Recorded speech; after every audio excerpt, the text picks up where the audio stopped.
Going on, everyone? So we are moving into a new NBA season, and every year there are a handful of teams that kind of overachieve and come out of nowhere and are really good. Think of a team like OKC or like Utah, right? Utah kind of came, settling in a little bit, but I also think a lot of that was just they wanted to get a better draft pick. They knew they weren't winning anything this year.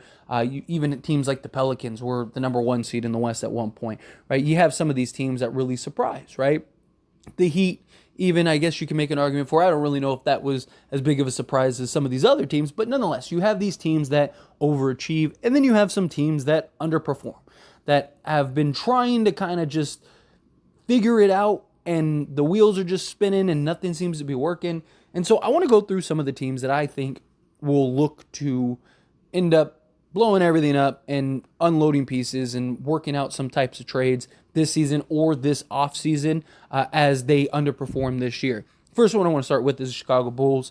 They're a team that needed to tear this down as soon as the beginning of last year, right? I understand that they thought, all right, Lonzo Ball, he's the piece that can put it all together. And on paper, it makes sense. He was really good for Chicago, improved three-point shooter. His playmaking might balance out this roster a little more. But who knows if he ever plays basketball again, right? This will now be, 2 years that he's been missing. Chicago is not good enough. They're not winning anything, right? DeMar DeRozan is only getting older, and, they need to figure out what are they going to do. Are they really going to extend him and give him a new contract and just be basically a play-in team for the next handful of years? At what point do you look and go, all right, we need to pick a direction? Are we going to try to rebuild? Are we going to try to contend? What are we going to do here, right? They re-signed Voodoo an extension, which, again, I don't think makes any sense. I understand that, they didn't want to just lose him for nothing. But, again, if you would have traded him last offseason, you wouldn't have had this problem, right? Zach LaVine has already been in trade talks, even this past offseason. A team like the Knicks have been very interested. There was even reports that the Knicks would offer a Godfather package for LaVine. And I just see Chicago, once again, being, at best, a middle-of-the-pack team. A team either in the play-in or borderline fighting for the play-in. And come the trade deadline, I think they're going to have to unload a DeMar DeRozan, Zach LaVine, Vu, guys like that, and start rebuilding this team. I really do. I just don't have any faith or belief in Chicago. I think we have enough of a sample size. I think we have enough of an understanding. I think that they have some great pieces that many teams would want and be interested in, and I think it's time to hit that reset button. Another team is the Dallas Mavericks, right? Dallas, I think, did a terrible job putting their team together this offseason, right? I understand going and getting Kyrie Irving, right? You got him last season. You were terrible. You ended up missing the play-in. Part of that was they just wanted a better draft pick. But I understood the logic of, okay, let's go get Kyrie now. We're not going to win anything this year, but now we have Luka and Kyrie that we can build around, and we can put a reasonable roster together to now go and contend this year for an NBA championship. Same thing with the Phoenix Suns, right? When the Phoenix Suns went and traded for Kevin Durant, I said repeatedly, I don't believe they're winning anything. I think that they have a chance. It gives them an opportunity, but I don't think they're winning anything this year. It's about the next few years, right? Because now you got Kevin Durant, Devin Booker, go put the rest of the roster together. And I thought that they did a good job doing that. I thought they got some quality depth. I still have concerns about Phoenix, fit and all that stuff, but they turned Chris Paul into Bradley Beal, right? We'll see how that big three works and if that even works at all. But regardless, they got some nice pieces that I think really helps. They turned Ayton into Nurk, which I thought was an excellent move. I know some people don't really understand that, and some people think it was, a terrible move because you got a worse player. It's not about, who's the better player. It's who's the better fit and who's going to help the team the most. Nurk does that. With his playmaking ability, he's a better defender. He also is a guy that doesn't need the ball, is not going to cry and complain about touches, things like that. But Dallas, I thought, really just did a terrible job. I don't think that they got the pieces to really make them better. I think they're going to be, at best, a play-in team. I think, realistically, I wouldn't even be surprised if they are out of the play-in once again. I mean, Kyrie and Luka are good enough together to go and maybe get you the 6th seed or 7th seed, but how do they mesh? How do they work? Right? Luka is so ball dominant, right? It's clunky at times. Dallas was better with Kyrie than they were with Luka when the trade ended up happening, and it's because it was more free flowing. Like Kyrie would give the ball up more, and he was more willing to get the ball up and play off the ball at times and stuff like that. Where Luka, he is the offense, right? He handles everything. And I'm not saying that that's necessarily the worst thing for Dallas, because Luka is an amazing talent, but there's a real question of, can he play with another true star? Or is he a guy that's going to have to, you're going to have to build, a really complementary team where Luka can just handle the ball pretty much the whole time. Like, I don't know if he can play with a guy like Kyrie Irving, right? I think, if you put together a team like, I don't know, I'm just throwing out names out there, but like a Klay Thompson, right? If you could somehow go get a Klay Thompson alongside Luka, I think that would be perfect, because he's so good off the ball. He doesn't need the ball in his hands. I mean, we've seen him go get 30 on 3 dribbles, right? Get somebody like that where Luka can just drive and kick. He can go get you 25 a game, and then go get some like complementary, sizable defensive wings and, a defensive center that could at least be a lob threat, right? Get some shooting, get some defense, get a couple 3-and-D guys, and you're good, right? That is probably how they need to structure this. But I just think that this is not going to go very well. And I think the only way out is to unload Kyrie Irving. And, especially if Luka starts, getting upset and bothered, Dallas needs to do whatever they can to keep Luka. Although I don't really know how long Luka stays with Dallas, but that's my opinion. Minnesota. Now, I do think they have the opportunity to be very good, right? We didn't get to see a lot of Cat and Gobert, right? That was something that we didn't really get to see last season, but I'm not sold on the Rudy Gobert. Like, I understand why they wanted Rudy, right? A defensive anchor, a guy that can rebound, block shots. That they needed that desperately. He also takes away the things that make your two stars great. Anthony Edwards, we saw with Rudy, he's not able to just at will get to the basket because you got a big tree in the middle that can't spread the floor. So Anthony Edwards, who is just super young, hyper athletic, quick-footed, can just blow by pretty much anybody and just get to the rim and generate easy buckets all game. You basically took that away from him and made him more of a jump shooter. And then Karl Anthony Towns, what made Cat so great is his ability to stretch the floor as a 5. Him stretching the floor as a 4, it isn't as impactful as it is as him at the 5, because now you can go 5 wide. Like, it was, Karl Anthony Towns is great as a center. You can dump the ball down to him. He can go to work and just dominate in the post. Oh, and he can go stretch the floor and knock down the 3 at like a guard level percentage, right? Like, that was the advantage. Well, now it's just Karl Anthony Towns, him playing the 4 and being away from the basketball game basically neutralizes, 1, him being 7 feet, and 2, his ability to shoot, because it's like, that's every 4 in the league, right? For the most part. So I don't know if this ends up being a disaster this year. You're not going to be able to get off of Gobert. You're definitely not trading Anthony Edwards. So Karl Anthony Towns, he may be your only way out of this situation, to go get a solid return, go get back some players that can maybe right the ship, and then you kind of have Gobert, Anthony Edwards, and then, like McDaniels and everyone, you just kind of figure it out from there. But we'll see, because I want to give them an opportunity. That's why I'm kind of putting them in the middle. I want to give them an opportunity to kind of see like what we get, because, I mean, even ESPN thinks that they're going to finish number 1 in the West. I don't really buy that. I don't think that's going to happen. Even if they are very good, I still don't think they finish first in the West. I don't think that they're a legit contending team. But I do think that they could be good enough to make some noise, be up there, and, maybe give in the right matchup, could maybe make the conference finals or, second round or something like that. But at the same time, I could also see this going disastrously, and it's like, well, how do we get out of this? Well, you got to trade Cat. It's the only way, right? Atlanta. I've said this before, I'll say it again. I think the worst thing that ever happened to the Atlanta Hawks was making the conference finals. Since then, they basically have been a play-in team or worse. And I think it's because they were a team that was on the right track, won, and thought, okay, let's kind of push our chips in. We're good enough to win a title. And they weren't. And that's shown. And then they go and get DeJounte Murray, who it doesn't make, like, to me, that was the Rudy Gobert trade for the Minnesota Timberwolves, just in the guard version, right? And I understand the idea of like, okay, well, you could have Trae Young play off the ball more, his ability to score and stuff, but he's better on the ball and his playmaking and his assisting, right? DeJounte Murray, he's good, but it looks clunky at times, right? It looks like a roster that just has these pieces thrown together that don't really work. And maybe they take that next step. Maybe they do figure it out more and it works better this year and they're pretty good. I mean, it's very possible. They do have a solid roster. Finally got off of John Collins, which I didn't understand to begin with. I mean, John Collins was fine with them.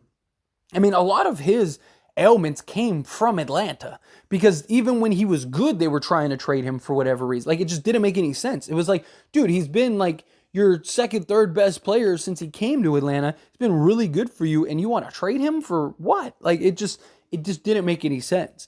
But nonetheless, they got off of him, so maybe that like stigma, that dark cloud will kind of get off. But I could see this continuing to be a disaster. Trae Young wanting out, and I think you're gonna have to trade Trae Young.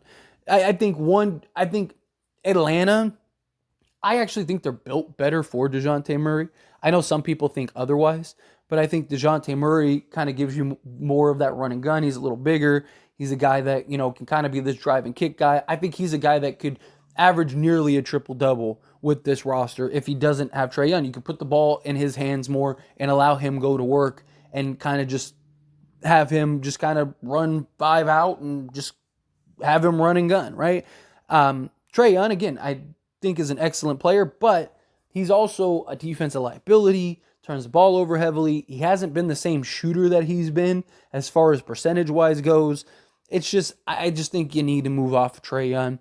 Let DeJounte Murray be the guy for you at the point. He's a better defensive guy. He's bigger. He's going to give you a little more versatility. I think that that's the direction as far as Atlanta goes. The New Orleans Pelicans, again, last year, they were as good as the 1 seed. And when all 3 of these guys in McCollum, Ingram, and Zion were healthy, they were the best big 3 in the league by like a large margin. Like, they were very good together, both on both sides of the ball, defensively and offensively. Problem is Zion can't stay healthy. Brandon Ingram can't stay healthy. And CJ McCollum, I mean, he's a solid third, but like when your 1 and 2 guys are out and he has to be your best player, you're not going anywhere. You're not winning anything. Him as your third option, though, is excellent because he can go off for 20 plus on any given night. He's okay with, taking a step back and, kind of distributing and stuff. The Pelicans are that team that I think could be very good this year, and I wouldn't even be shocked they're like a top 3 team in the West and really make some noise, right? But I don't think that they're necessarily a contender, but if everyone could stay healthy, I think that they could be in the right spot and kind of just, maybe retool or something. They're probably going to have to trade Valanciunas at some point this season. They don't want to lose him for nothing, and there's already talks and reports of them like potentially shopping him around. If this becomes another disastrous year, I think you got to trade Ingram, and I would even look to maybe just blow the whole thing up and start over. Honestly, because if you have another disappointing, disastrous year where you're just a play-in team again, right, and Brandon Ingram and Zion once again can't stay healthy, right, I think you trade CJ McCollum for whatever you can get. I think you trade Brandon Ingram, and you could probably get a solid return for him. And then I would call a team like the Knicks or something and just see. You don't have to trade Zion, but it's like if he's injured again, go get some. I'm sure the Knicks especially would probably load up and go give you a fortune for Zion, right? And just go get a bunch of draft picks, a bunch of young players. Go, fleece the Knicks for a bunch of young guys and let them have Zion and let him be their problem. And look, if he figures out the health issue and he becomes dominant for them, and even if they win an NBA championship or something, good for them. You need to start retooling and going in a different direction because it's just not working right now. And the Pelicans, they're one of those teams. It's like you could see them being very good if they could just stay on the court. And, and it's like, sometimes it just works out that way. Look at teams like Portland. They had Brandon Roy and Greg Oden and stuff. It was when they were healthy and good, Portland was incredible. but those guys just couldn't stay healthy, couldn't stay on the court, and eventually were out the league, right? And like, I'm not saying that it'll be that extreme for Ingram and Zion, but it's even like at times it just seems like Ingram doesn't like being the second option, right? Like it feels like it's inevitable. It feels like you're going to end up having to trade one of Ingram or Zion. And, at that point, if you're going to end up trading one of them, you're probably not getting another star for those guys. So you might as well just hit that rebuild button, hit that reset button, go get a nice package and, use the young core you have now and just kind of add to it. That's kind of my thoughts. But the Clippers, there's already talks. They were already shopping Paul George. Supposedly the Knicks were in conversations and deep conversations, and then they ended up pulling out because they thought the asking price was too high for Paul George.